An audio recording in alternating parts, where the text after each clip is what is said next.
네, 국내 코로나19 무증상 환자 전파력은 아직 정확히 알려진 게 없습니다. 다만 정부는 전체 환자 40%가 무증상자에게 감염됐을 수 있다는 논문까지 인용하며 조용한 전파를 거듭 경고했습니다. 이영원 기자입니다.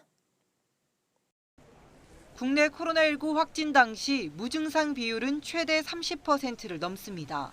증상이 나타나지 않거나 약해 인지하지 못하는 경우를 포함합니다. 문제는 코로나19가 증상 발현 전부터 초기까지 바이러스 배출이 많다는 겁니다. 증상을 거의 인지하지 못했을 때 감 전파가 이루어진다라는 부분에 대해서는 코로나19의 가장 큰 특성이라고 볼 수가 있겠습니다. 방역당국은 이런 무증상 전파로 전체 환자 40%가 생길 수 있다고 경고했습니다. 중국 논문을 인용한 건데 조용한 전파 위험성을 강조한 겁니다.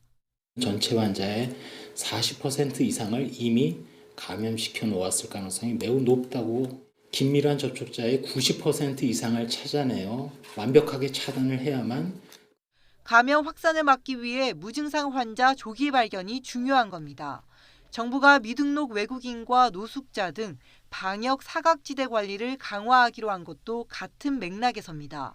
실제로 방역 모범국으로 꼽히던 싱가포르는 이주 노동자 기숙사를 중심으로 확진자가 폭증했습니다. 국내에서도 미얀마 국적 노동자 30여 명이 하루 10만 원을 내야 하는 격리시설이 아닌 숙박업소에서 지내다 적발되기도 했습니다. 미등록 외국인 등과 같이 우리 사회의 방역 취약 계층에 대한 관리는 지역사회 감염을 예방하는 가장 중요한 과제가 될 것입니다. 정부는 이들에 대한 코로나19 검사 방안 등을 이번 주 안으로 마련해 발표할 방침입니다.